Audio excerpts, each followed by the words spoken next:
มาแกะมาทางมาเอาแล้วเด้อเตะชิ้นเวลาถ้าเป็นลายแบบนี้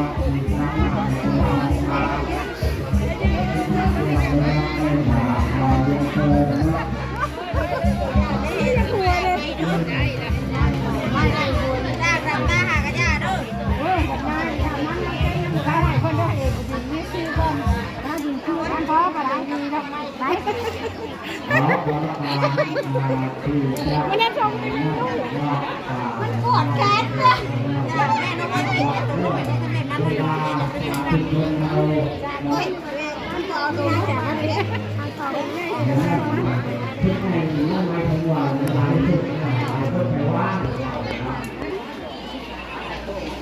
ข้าวช่างนี่แล้วก็ไม่ว่าทุกในเราไม่ทำงานหลายคนนี่แหละคืออะไรคือข้อทางศพคนนี้คนสิเคลื่อนอยู่ประมาณบ่ายโมงทุกคนเนาะเคลื่อนศพสัมมานินแต่ว่าเพิ่นก็อายุหลายแล้วแต่เพิ่นบ่ได้เป็นยาคูเนาะคือตามที่น้องโบบอกนั่นแหละพี่น้อยเพิ่นคนฮู้จักหน้าหลายตาเพิ่นก็เลยมีโรงทานหลายโรงทานเนาะส่วนมากสิเป็นข้าวจี้ทำโรงทานข้าวจี้เบิดละบ่เนาะสิขอน้ำเพิ่นจัก3-4 ก้อนพี่น้องนั่งอยู่โต๊ะเนาะโดย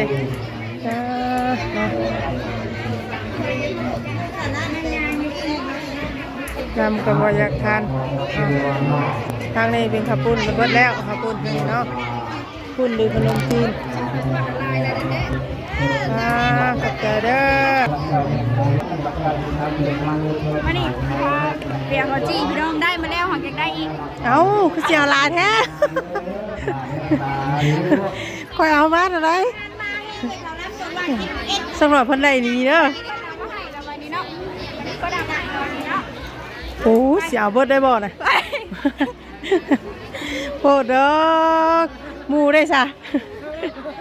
โอ้ยเราไว้เนาะมันได้บ่มันลายเพิ่นนะแบบได้เพิ่นจะเสียให้เขากินอยู่แล้วเอาไปจักหน่อยนึงเพิ่นกับว่าเดี๋ยวย่านเขากินหมูเบิดได้เอาไปจักหน่อยนึงเพิ่นกับว่าเนาะเบิ่งเด้น้องโบเพิ่นสิเมาเลยเพิ่นว่าบ่ให้หมูจักนี่บ่ล่ะบ่กินลายหรอกเฮาเนาะย่านอันน่ะมีนมอยู่ใช่ป่ะไปมีนมเลยบ่มีนมกันนะนี่บ่นุ่มก็บ่อยากออกแล้วเพราะว่าแล้วหาก็ได้ลำหน้าเพิ่นว่า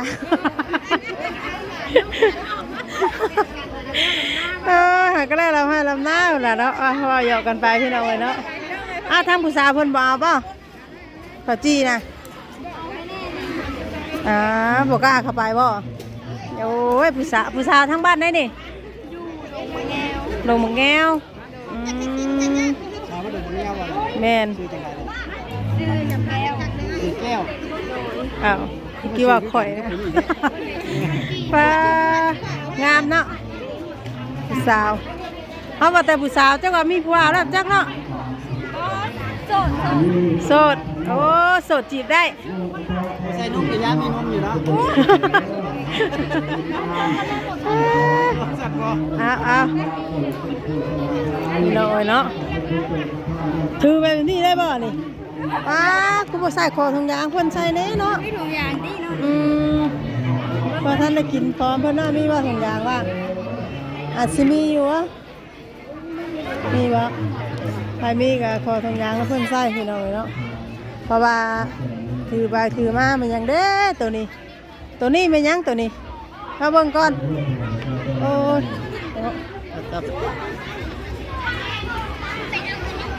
โอ้ทางนี้อีหยังตัวนี้มาเบิ่งก่อนเนาะ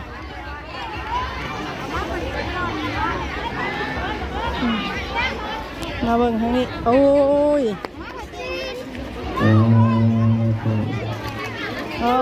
ย เตอร์มายังตอนนี้น่ะลูกซีนโอ้ลูกซีนน้องโบดีไปทั้งไหนนี่เอาร้าน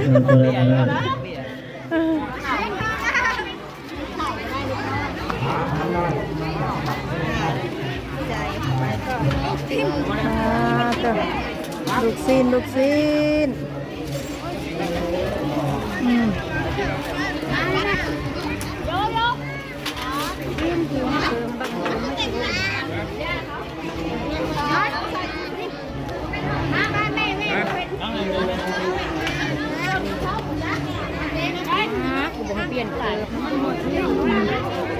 คือว่าขายดีเลยพี่น้องเนาะไปเอาไปเอาไปนั่งอยู่โต๊ะมันคู่กันอยู่ว่าถ้าว่ามันคู่กันอันว่ามาเอาอีกเนาะเพราะว่าคนไทยคู่คน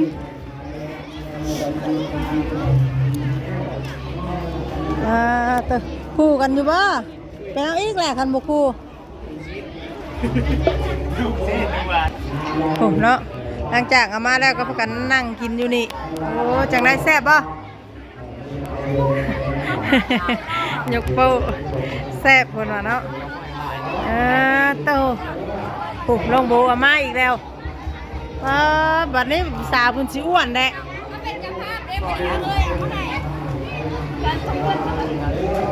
บอกดูว่า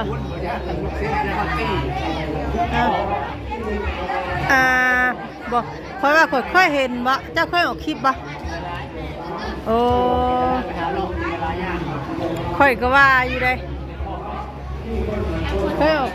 เคยเห็นนะเคยเห็นในช่องไผวะเห็นเขามาถ่ายอยู่เลย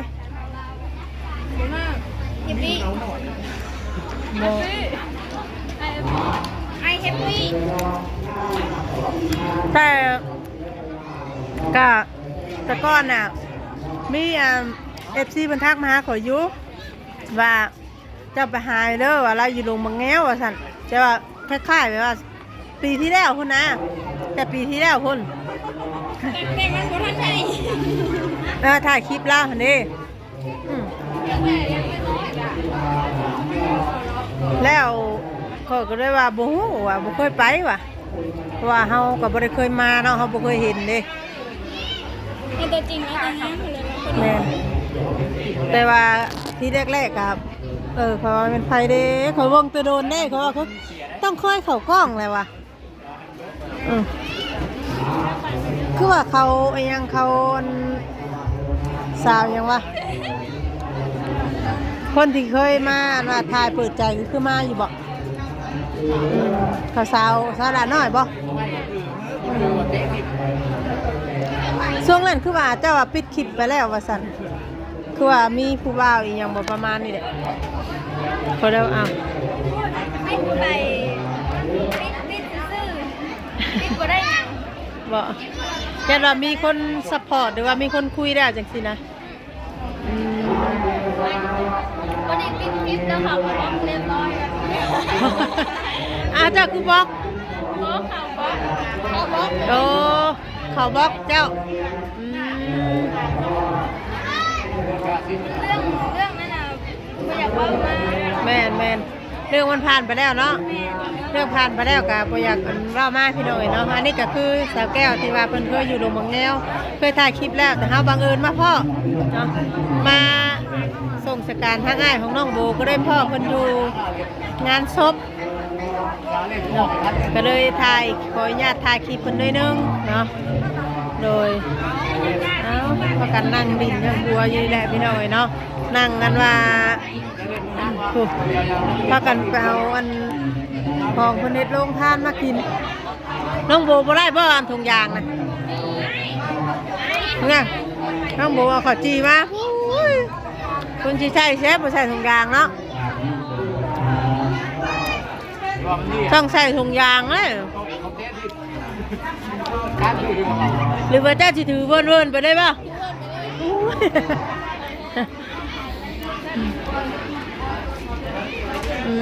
ผม ลงทานนี่ถือว่ามาเรื่อยๆเนาะโบเนาะ โดย อืม อยากนะอยากน้ำอยากน้ำก่อน นี่ได้น้ำยังน้ำเย็นบ่อืม น้ำบุมาได้น้ำเย็นน้ำเย็นกับบุมา เออเจ้าได้ไปไทยโดนบ่ 2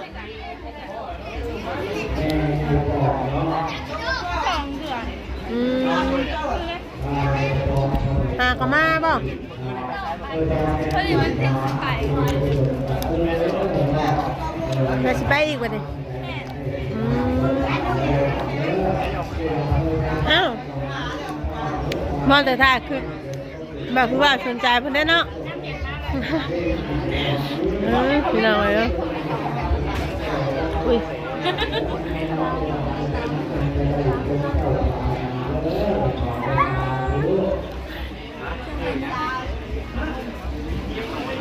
อันนี้ยาไอ้ ง่ายก็ง่ายแต่ยังไงง่ายทำไทยพุ่ง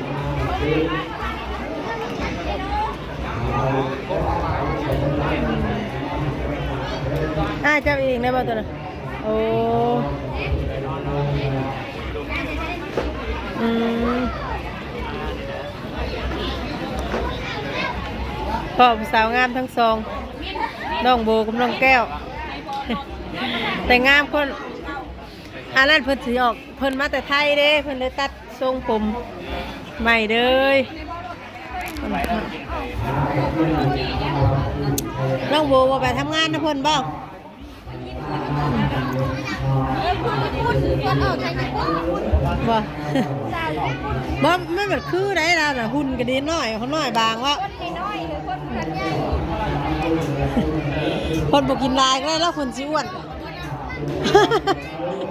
ก็แต่มาบ่ได้ขาดบ่ เอ้ยเนาะให้กินแน่แล้วว่ะ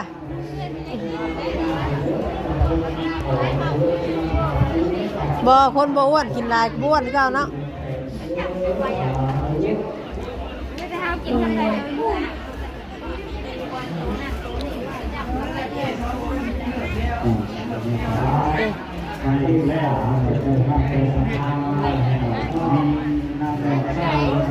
แล้วไปหาเราไทยกิน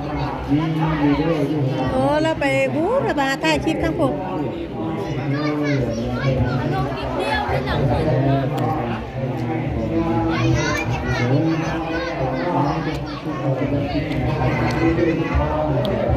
ไปมาเสิร์ฟตามโต๊ะเลยเนาะ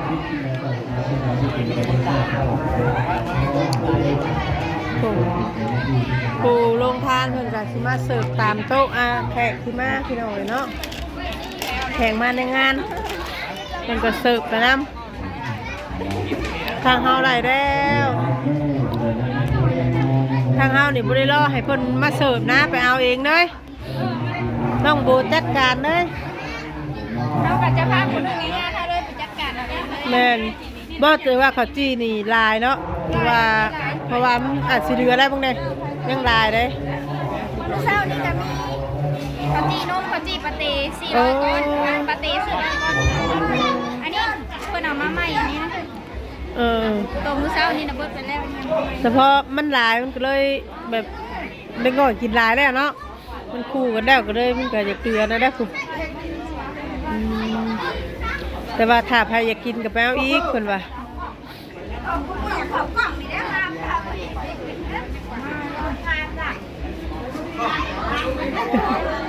ทางคนไทยทั้งไหนทั้งยายกขึ้นอย่างเดียว โอ้ยเนาะจะได้ข่าวกล้องมันคนอยู่ว่าสองสาวคนนี่ทางนี้ก็อยากข่าวอยู่นะเนี่ย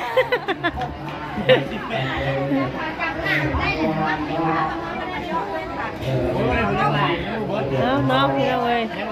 เพราะว่าเพิ่นเขาก็รอถ่าเพิ่นที่ว่าสิเพิ่นเคลื่อนศพเนาะเพิ่นบอกว่าเพิ่นสิเคลื่อนศพนี่ประมาณบ่ายโมงว่าซั่นเนาะบ่ายโมงสิได้เคลื่อนศพออกไปเพิ่นน่ะทางลงโบนี่เป็นสามเณรเพิ่นยังบ่ได้เป็นยาครูแต่บวชหลายปีอยู่ว่าซั่นแต่ว่าบ่ได้ บ่ได้เป็นยาคูเนาะเพราะว่าเพิ่นบ่เป็นเองแม่ว่าเพิ่นว่าเป็นอันสามเณรเอาว่าซั่นเนาะเพื่อเพิ่นมีอันพญาประจำตัวอยู่แล้วเนาะเพิ่นก็ได้บ่เป็นยาคูแต่ว่าเพิ่นก็ได้หลายพรรษาแล้วล่ะเนาะบวชตั้งแต่อายุ10ปลายปีตอนนี้ก็33ปีพี่น้องเอ้ยเนาะฮอดบ่เพิ่นบวชนี่ฮอดบ่20ปี10ปลายปีบ่ฮอดบ่20ปลาย20ปลายพุ่นน่ะเพราะว่าอายุเพิ่นก็33บวชตั้งแต่10ปลายเพิ่นบวชแต่อายุ10ปลายฮอดเด้30ปลายเนาะประมาณ20ปลายปีเนาะคือว่าหลายสมควรเลยเนาะเพราะแล้วก็ทางเพิ่นก็เลยจัดงานส่งสการเพิ่นครั้งยิ่งใหญ่พี่น้องเนาะครั้งสุดท้ายเราบวชแล้ววันเราบ่ได้อยู่ในวัดเราบ่ได้อยู่ในวัดเราแบบเราไปวัดอยู่หนองคายแต่ว่าเงินแบบได้เงินเพิ่นมาทำบุญคนมาถวายบุญแล้วก็มาสร้างวัดบ้านเนาะ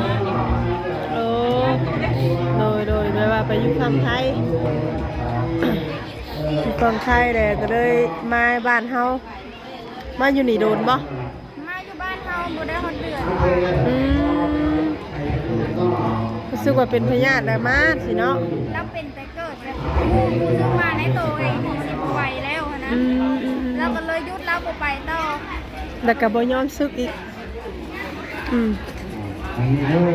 ยอมมันว่าตายค่าผ่าเดืองว่าซั่นซะเนาะนี่แหละเพิ่นว่าคนศีลคนธรรมดูได้ศีลกินได้ธรรมพี่น้องเนาะมาเด้อไปสิมาส่งสการเพื่อกับทุกคนเลยเนาะสักหน่อยก็มาอีกลงทานนี่เนาะมาเรื่อยๆนี่มาเรื่อยๆทุกคนเนาะจนกลัวเพิ่นชี้กันว่าส่งสการแล้วเนาะเพราะว่าคนก็ทยอยมานำEP 2โดยถ้าเบิ่งคลิปต่อไปพี่น้องเนาะสำหรับคลิปนี้ไปแล้วผู้สาวสบายดี